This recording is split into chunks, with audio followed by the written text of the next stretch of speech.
20 milímetros, que este va a constar de 3 capas: fibrosa, vascular y nerviosa.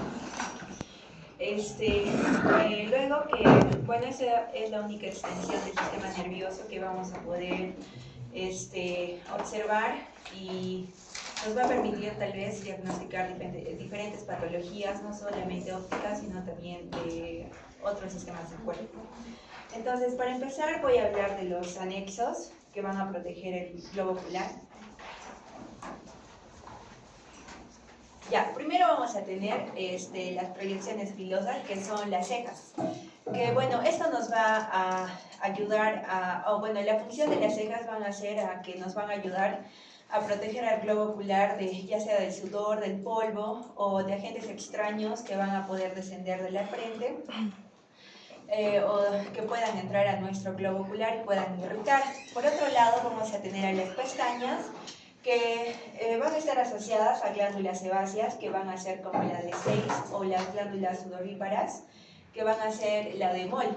Entonces, junto con estas van a conformar la película lacrimal, y junto con esto, bueno, sumado con esto va a ser, va a haber una, ¿cómo se llama? ¿Cómo se llama? Que está dentro de la glándula lacrimal, que se llama, pero es algo acuoso. Entonces esto va a formar parte de la lágrima, que es la parte lipídica. Entonces, dentro de las funciones de la pestaña, también es proteger al globo ocular de irritantes, también ya sea del sudor o de agentes extraños que puedan entrar, y también de la luz. Cuando la luz va a llegar muy fuerte a nuestro globo ocular, pues también va a tender a irritarnos, ¿no? Es ahí donde tal vez puede haber fotofobia o etcétera. Entonces, también otra función, como ya dije, es de que esto va a ayudar a la película lacrimal a formar su capa lipídica, para que nuestra lágrima no se evapore rápidamente. Por otro lado, vamos a tener a los párpados, que van a ser los superiores e inferiores, que esta va a ser la función que al momento de parpadear nosotros, homogéneamente, o nuestra película lacrimal va a lubricar nuestros ojos para que nuestro globo ocular no esté seco, ¿no? Y no se puede irritar. Por otro lado, vamos a hablar del aparato lacrimal. Rocío. Que acá vamos a encontrar la glándula lacrimal, que va a estar en el lado superior externo y va a estar pegado al hueso frontal. Entonces, acá ¿El hueso frontal?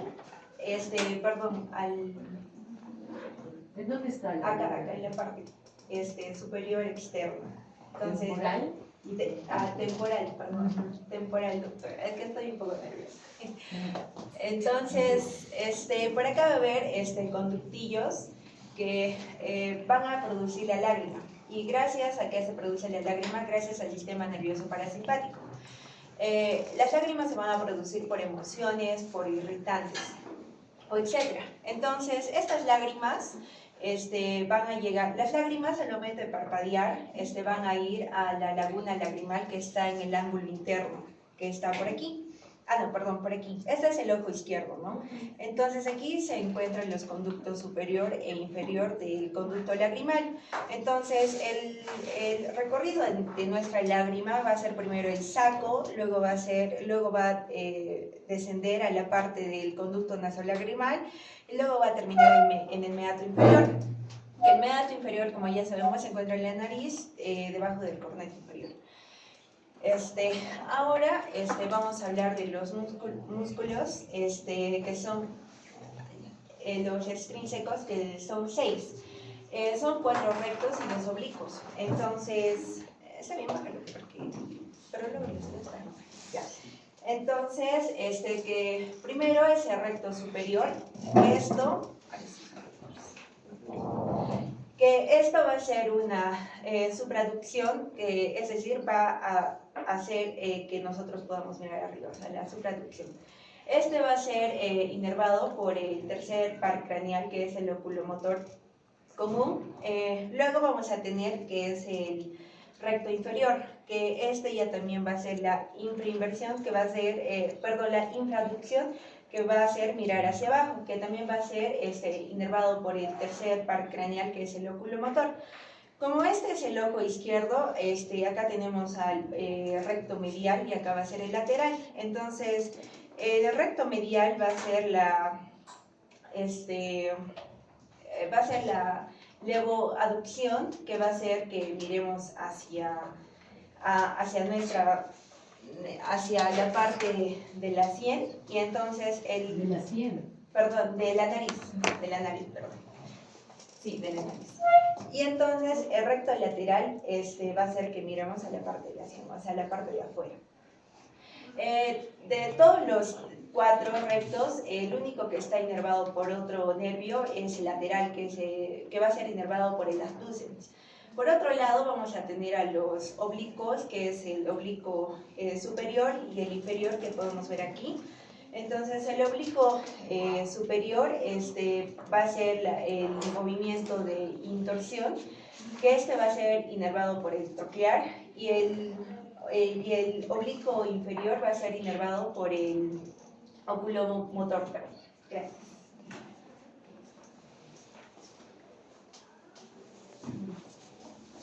Buenas tardes. Vamos a continuar con la parte externa, primero de la exposición, en la cual yo voy a iniciar, mi nombre es Ruth, con la córnea, que es parte de la estructura más externa junto con la esclerótica.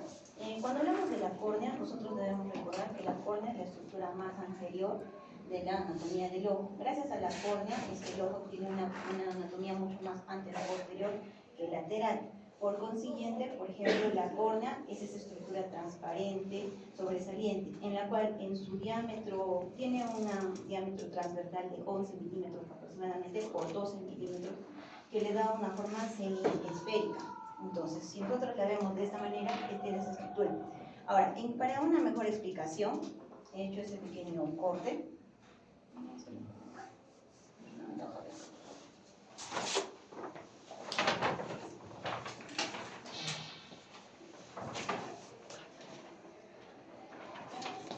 Ya que es una estructura bastante pequeña, he hecho un pequeño corte, con la cual, por ejemplo, esta es la estructura del ojo y esta es la córnea.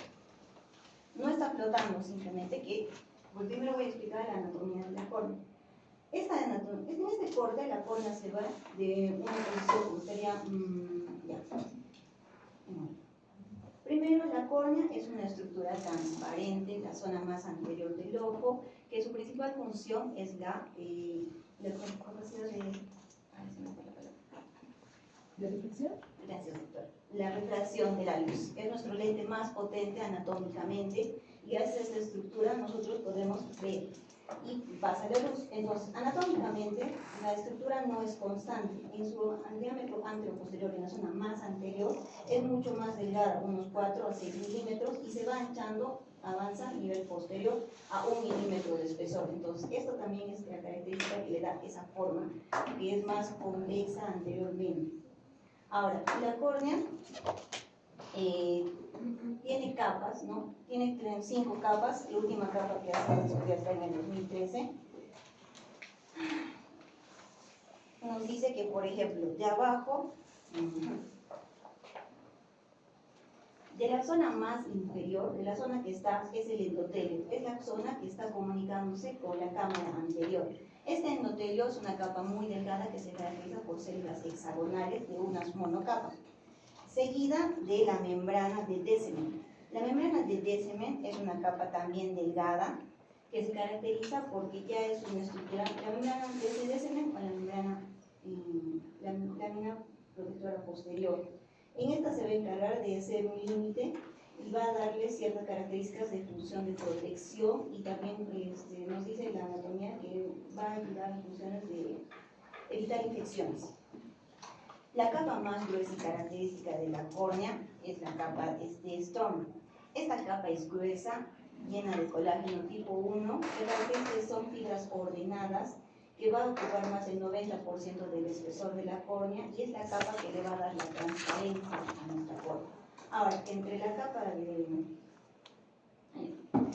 Y seguido, más anterior, vamos a tener la membrana de Bowman. La membrana de Bowman o la lámina externa nos va a permitir darle la anatomía a la córnea, es la que le da la característica de la forma, entonces va a darle estructura a nuestra córnea. Y finalmente tenemos a nuestro epitelio, que es la capa más exterior, más que está en contacto con el medio externo, aunque hay una capita más que voy a explicarla, que es el epitelio, que es la que está más constante. Ese epitelio es de múltiples capas, es también colágeno. Ya, ahora, esa es la córnea. Principal característica. Ahora, cuando nosotros hablamos de la córnea, debemos entender que no es una estructura que está flotando, sino que está sostenida, sujeta por la esclerótica. La esclerótica es una capa. Cuando la vemos así, la esclerótica, que es esta estructura, es la que protege la zona más externa del ojo, es la que le va a dar la forma a nuestro ojo. Su función principal es la de resistencia, porque es un tejido denso, fibroso, tiene capas y tiene cierto grado de vascularización. Por ejemplo, una de las características de la esclerótica con relación a la córnea es que, por ejemplo, la esclerótica, para unirse a la córnea, tiene cierto grado de biselamiento. Entonces, la córnea no es una estructura completamente circular, sino también tiene ese biselamiento que permite o nos da la apariencia de que la esclerótica está tapando cierta parte de la córnea por ese biselamiento anterior y posterior que es la esclerótica. Ahora, la esclerótica es la estructura que va a cubrir gran parte de todo el ojo, entonces va todas las 5/6 de la anatomía, bueno, del tamaño del ojo, y es una capa bastante densa. Cuando nosotros queremos hablar de la esclerótica, nosotros tenemos que recordar que esta capa esclerótica, por ejemplo, vamos a ir de afuera hacia adentro. La zona más externa de la esclerótica es la lámina de Thom vulvar. ¿Perdón? Teno. Teno, muchas gracias. La lámina de teno, que es la zona más externa del ojo, que por ejemplo, si nosotros juntamos esta estructura, anatómicamente la lámina de teno es la zona que protege a la esclerótica, y esta lámina de teno está en contacto con el tejido graso de la cavidad orbitaria y va a permitir esa delimitación o esa división, y va a permitir que el ojo realice ciertos movimientos de forma más cuidadosa. Ahora, esta lámina de teno es perforada por los músculos que van a ser los músculos físicos del ojo. Después de la lámina de teno tenemos el espacio epiescleral, es un espacio virtual, y después tenemos el tejido epiescleral. El tejido epiescleral es característico porque tiene ambos plexos, es hasta cierto grado ricamente vascularizado, porque tiene tanto un plexo superficial como profundo. Es este tejido epiescleral que cuando nosotros tenemos una irritación a nivel de los ojos, es el que le va a dar la coloración rojiza a nuestra esclera.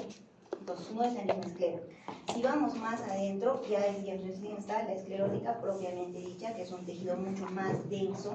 Es muy similar a este tejido del estroma, pero las fibras ya están interconectadas y son las que le va a dar la característica de ese color blanco, porque son fibras desordenadas con gran densidad y resistencia.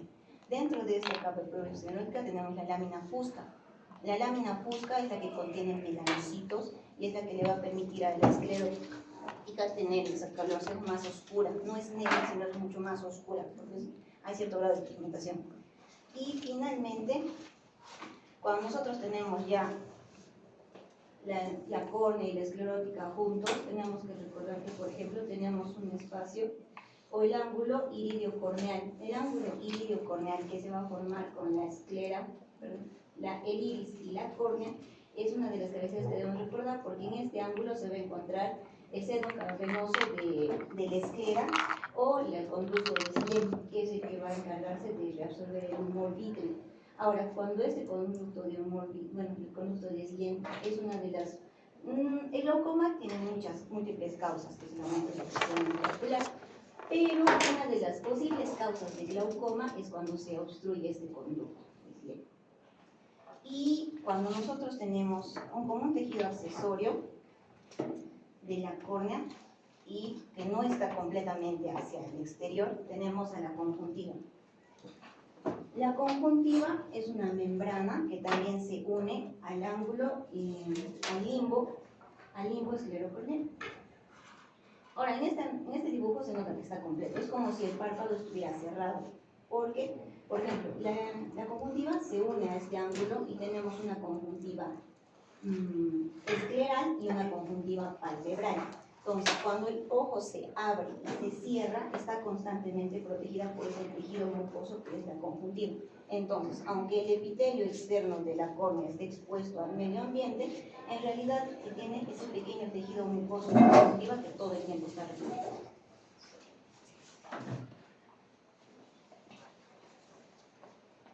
Continuando con la exposición, mi nombre es Elvis, vamos a hablar en este caso de la segunda capa, que es en este caso la uvea.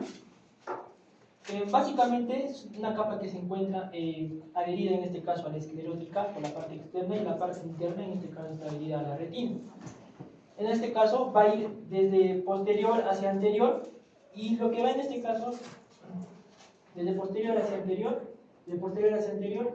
y lo que va a estar constituido por dos caras, una cara en este caso externa y una cara interna. En esta imagen lo que vamos a especificar es que la cara interna en este caso de la uvea, es que está en relación con la retina, y la cara externa en este caso con la esclerótica. Esas dos capas están unidas en este caso por vasos sanguíneos, ¿ya? Ahora, la bibliografía menciona que esta capa externa o cara externa tiene una lámina, ¿no?, que se conoce como una lámina usca, que está en relación con la esclerótica, que se adhiere a esta. Y la lámina, en este caso la lámina interna, que está en relación con la retina, en este caso que no se adhiere como tal, pero sí va a irrigar a la retina, en este caso aportarle nutrientes, y se conoce como la lámina interna o lámina vítrea. Ahora, como podemos observar acá,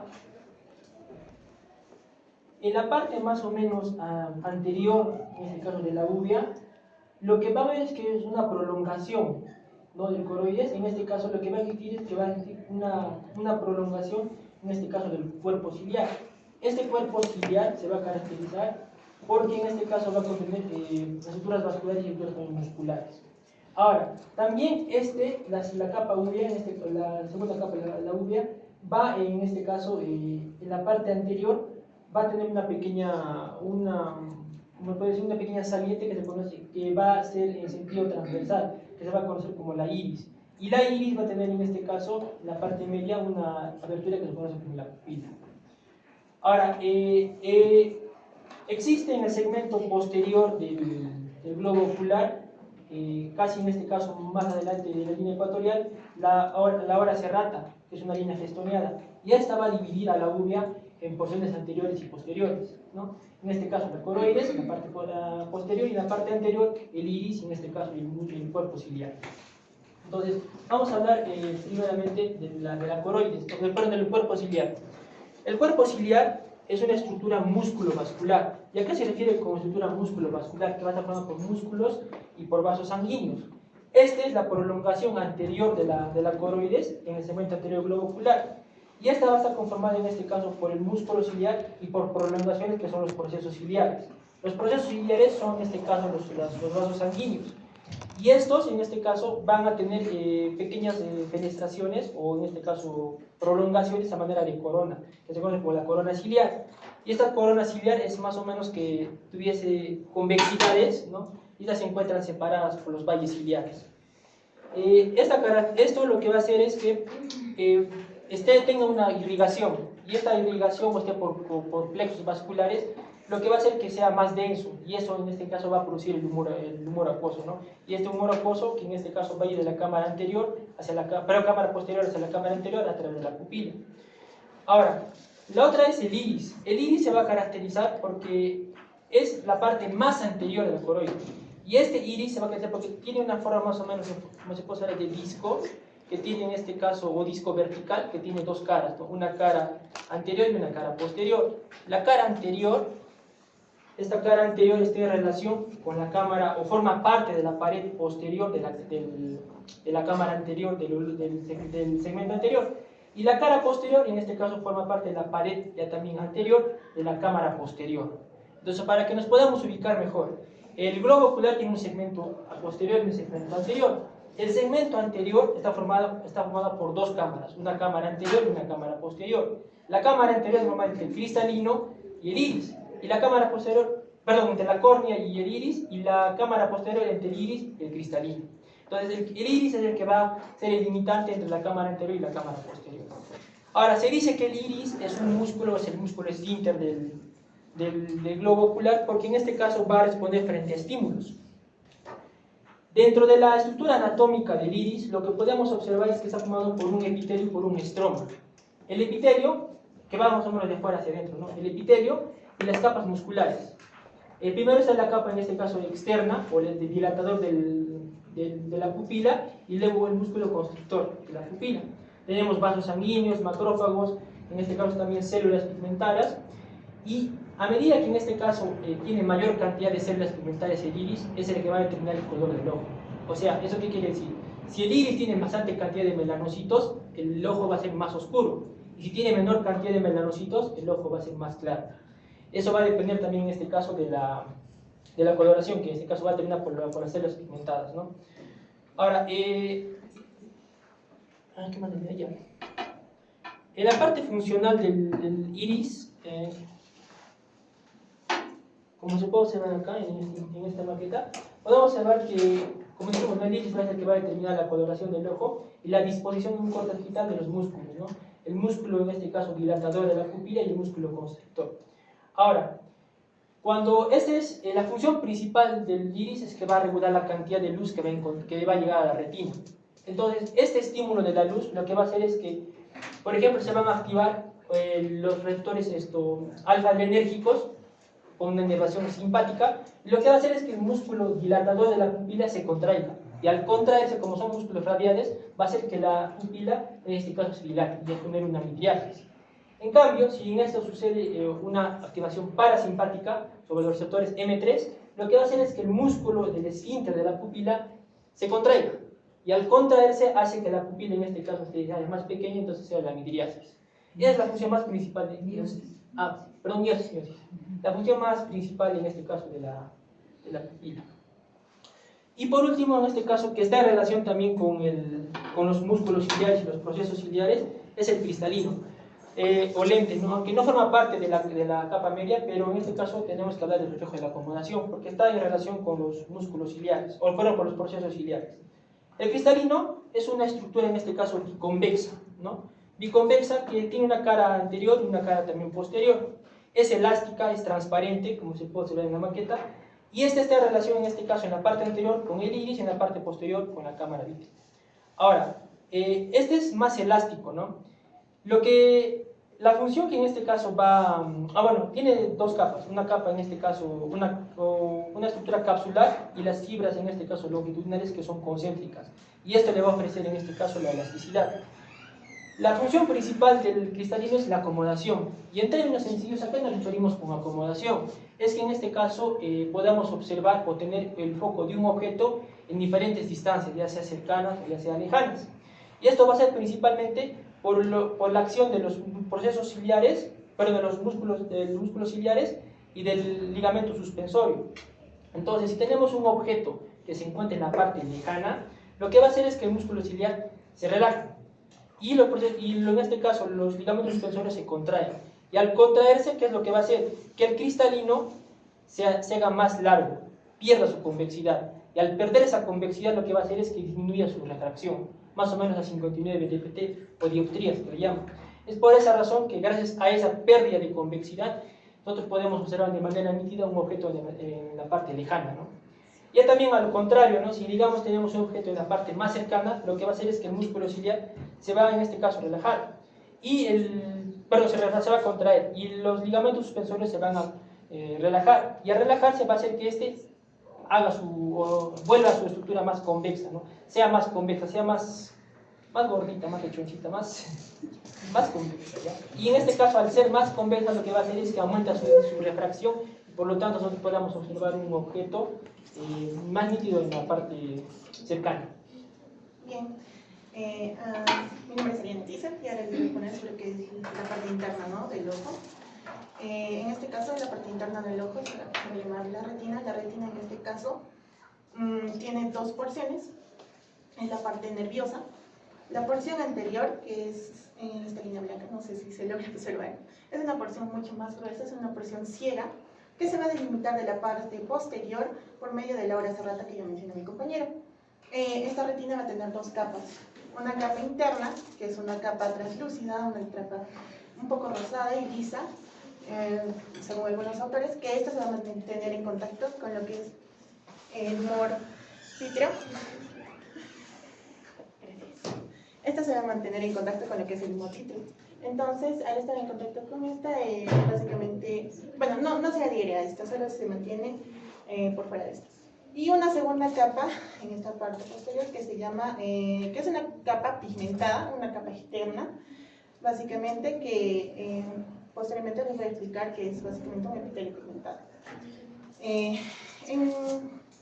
esta retina, en la membrana interna, por así decirlo, tenemos, ¿no?, lo que son las arterias y en esta parte tenemos lo que es la placa óptica. La placa óptica básicamente es una convergencia de todas las fibras ópticas, fibras nerviosas de la retina, y acá tenemos lo que es la mácula densa. Esta básicamente es una depresión que al centro tiene lo que es la fóvea. Básicamente en esta capa podemos observar lo que son las salidas de las arterias, ¿no? De los vasos sanguíneos, principalmente de la arteria central de la retina, la rama de la oftálmica, que nos da ramas ascendentes y descendentes, y estas van a llegar con sus ramas hasta lo que es la aura serrata, no van a pasar de ahí. Y bueno, las venas, en este caso, tienen un recorrido inverso y van a converger en lo que es la vena central de la retina, que después va a desembocar en la vena oftálmica. Ahora, para hablar netamente de lo que tiene contenido en la retina, hablamos de lo que es el humor vítreo. El humor vítreo básicamente es una sustancia gelatinosa, una sustancia transparente que es muy similar a la clara de huevo. En este caso, el humor vítreo por delante, digamos, lo pondríamos acá, ¿no?, como dijo mi compañero, va a estar detrás de lo que es el cristalino y la zona ciliar. En este caso, la zona anterior tiene una depresión, justamente por la convexidad de lo que es el cristalino. Entonces, esta depresión se va a llamar la fosa hialoidea. Cuando, digamos, el humano todavía es un feto, esta fosa hialoidea se comunica hasta lo que es la placa óptica por medio de lo que es la membrana, el conducto hialoideo. El conducto hialoideo tiene por dentro una arteria que se encarga de nutrir al cristalino durante la etapa fetal. Este conducto hialoideo se tiene que obliterar, colapsar, básicamente al nacimiento, entonces ya no tendría que existir. Si este persiste, en este caso, va a haber muchas formas de persistencia. Siempre va a dar problemas si es una persistencia total. Si es una persistencia parcial, casi no da muchos problemas visuales graves. La principal podríamos decir la leucorrea, básicamente, porque no se podría confundir con un cáncer, ¿no?, un tumor, perdón. Ahora, hablando de lo que es el humor vítreo, cuando el humor vítreo está acá adentro, digamos así, básicamente el conducto ya no va a permanecer, pero es como si todavía pasara por dentro, y podríamos decir que nos ayuda sobre todo en la formación o que el humor vítreo esté tan gelatinoso como está. En este caso se podría observar acá. Bien, siguiendo, ¿no?, con lo que es la retina, vamos a pasar a las capas de la retina. Básicamente, cuando la luz se proyecta y pasa por la pupila a través de todas las capas anteriormente mencionadas y llega al fondo de lo que es la retina, la luz llega acá, pero el impulso nervioso tiene que mandarse recién desde lo que son los fotorreceptores. Para hablar de fotorreceptores, principalmente hablamos, ¿no?, de conos y bastones. En el ojo hay 120 millones de bastones y 7 millones de conos. Básicamente los conos son los que detectan los colores, son más perceptibles a la luz, perdón, son, claro, los que funcionan normalmente en el día, ¿no? Y los bastones son los más sensibles a la luz porque estos nos sirven más de noche, por ende su sensibilidad a la luz es alta. Entonces, ¿qué pasa? Por medio del procesamiento visual, la luz llega, se transforma en un impulso eléctrico, y el impulso eléctrico llega a lo que son las células bipolares. Las células bipolares básicamente van a mandar este impulso a través de sus exones para llegar a lo que son las células ganglionares, que estas de por sí son las células que nos van a formar nervio óptico. Y posteriormente, ¿no?, se van a juntar en la hormiguilla para formar lo que es el nervio óptico. Aparte de estas células, tenemos otras que son las células horizontales y las células hemacrinas. Las células horizontales y hemacrinas básicamente solo nos sirven de neuromoduladores, no sirven para hacer impulsos. Y sí, básicamente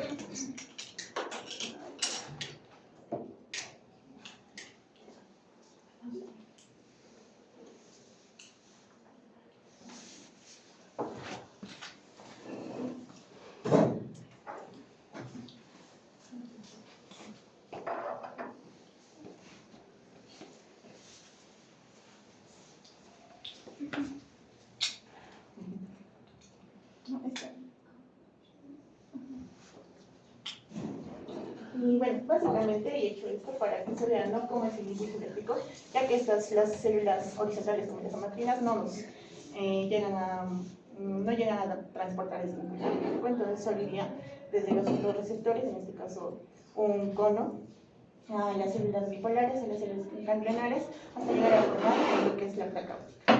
Bien, y como último experimento, quería mostrarles, ¿no?, lo que pasa cuando, digamos, el haz de luz atraviesa lo que es el cristalino hacia la retina, porque la retina no va a recibir lo que es una imagen, por así decirla, como lo vemos, de arriba hacia abajo, sino va a recibir una imagen invertida.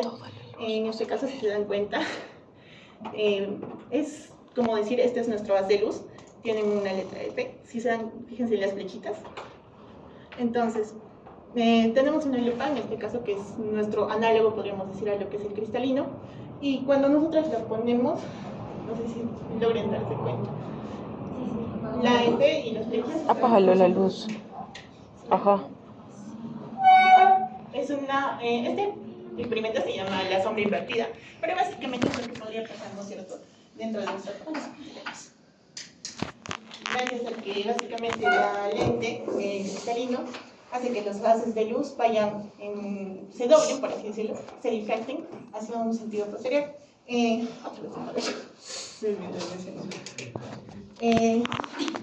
Si se dan cuenta, mientras más alejo, más se puede enfocar y mejor nitidez tiene la imagen. Pero si la acerco, en este caso es un poco más borrosa. Es un poco más borrosa. No estudia muy bien sobre todo esta parte, disculpe doctora, pero por estas difracciones y todo esto, hay muchos los casos que da la miopía, ¿no?, por el hecho de ver borroso y que el cristalino a veces no se llega a acomodar. Y básicamente ustedes pueden ver esto porque la luz pasa el aire de una manera mucho más rápida que en el agua. Y dentro del ojo que tenemos un humor vítreo, el humor vítreo tiene una densidad que hace que la luz pase un poco más lenta. Por eso se dice, ¿no?, que la vista ya se puede enfocar bien, o ya recibimos las imágenes a los 0.3 segundos. Y eso sería. Muchas gracias. Tomo una foto con lo que han hecho, chicas.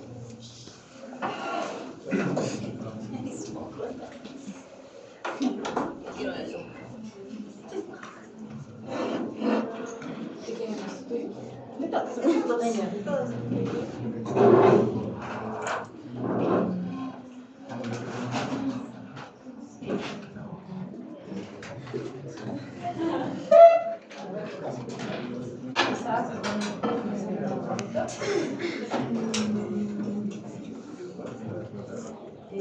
Rocío, muy nerviosa, no hubo una buena exposición de tu tema. me imagino que por los nervios. Hablaste del seno cavernoso, me imagino que querías decir el trabeculado, me imagino yo, porque no hay un seno cavernoso dentro del ojo. También aclaré la vez pasada que no es reabsorción del humor acuoso, sino drenaje. Y dijiste que el glaucoma se origina por la obstrucción del canal de Klemm. Ahí hay un poquito de definiciones que no, quizás por los nervios no están bien claras. Elvis, me gustó mucho tu maqueta, al menos trataste de hablar con una maqueta 2D, el tema de la miosis y la midriasis. Hablaste también algo que nadie lo tocó, que fue el tema de las células pigmentarias en el iris, que da el color del ojo. Ariana, me gustó mucho el tema de las cosas innovadoras que pusiste, el tema de las luces en tus capas de la retina. Lo del conducto y el video también estuvo interesante, pero no es la placa óptica, se llama papila óptica. Es que no lo vi en placas. ¿Así dice? Sí. Bien, papila, es la cabeza del nervio óptico, no es placa, es la papila, te lo corrijo. Listo, ¿y qué más? Me gustó también el tema de que habló del reflejo de la acomodación, convergencia, Elvis. Bien, entonces, Rocío, muy disperso, no claro, mucha confusión en tu exposición. Ruth, algunas definiciones que no, quizás por los nervios no están claras, pero estuvo bueno lo de las láminas y capas de la córnea en folios. ¿Qué más? Y bueno, listo, eso. ¿Listo? Muy bien, chicos. Felicitaciones.